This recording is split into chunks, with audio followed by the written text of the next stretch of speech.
Thank you, gentlemen. And I feel like there's a lot to talk about. We had a lot of discussion during that game, and so I want to get into it all as quickly as possible. What this does mean, though, standings-wise, is that CLG has clinched a first-round bye.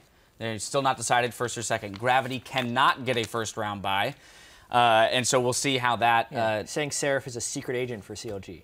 There it is. Yeah. That was it. Well, that was what we were trying to get to, Jack. Thanks for spoiling. No. He's CLG all along. But I do want to jump into this, though, because as we mentioned, 3 of the last 4 games for Gravity have been losses.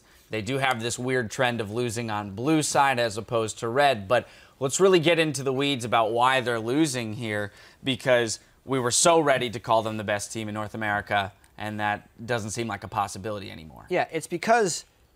we go back 2 weeks. We had that really nice graphic at the top of the show that showed the strength of schedule for the top teams to end the split, and it looked like Gravity was a shoo-in for the #1 seed because not only did they have the best record, they had the easiest schedule.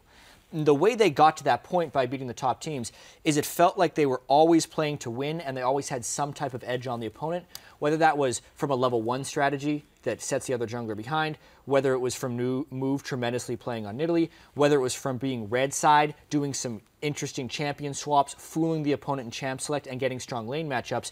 And then, ever since they got that point, they've stopped playing to win, and they've started to play not to lose. Their picks are no longer surprising, they're not making aggressive moves at level 1, and they're not finding any way to get an advantage. And I feel like TDK adopted that from them.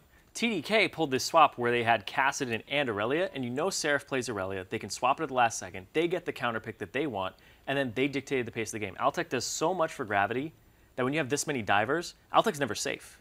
And they drafted a comp that has no wave clear, so it's very risky. It's kind of against what a lot of pros would say is a standard composition. You want wave clear, you want a fallback pattern. But Altec's the only wave clear that they drafted on Gravity's side. And he's always diveable. If they got a Baron, Altec walks up with the wave, tries to clear it, they're able to dive him. So TDK played actually a very smart champion select. As crazy as it looked, it was comfort, but it was smart.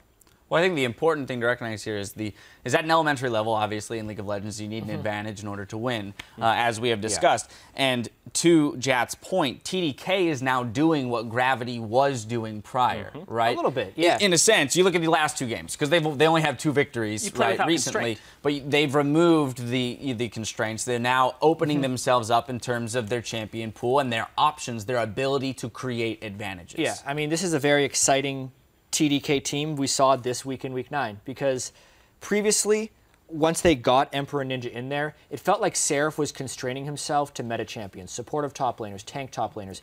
But for as long as I've ever watched Seraph play, he has not been able to play those champions at a high level.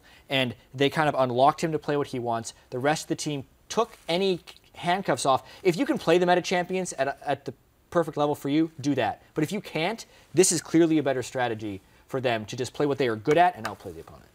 Yep. All right, well, simple as that. We do now have a possibility, maximum possibility of 3 tiebreaker games, a minimum of 2. That will be determined in our next matchup. We're going to wrangle up some minions for that matchup, a battle for first place between Team Liquid and Team Impulse. We'll be right back.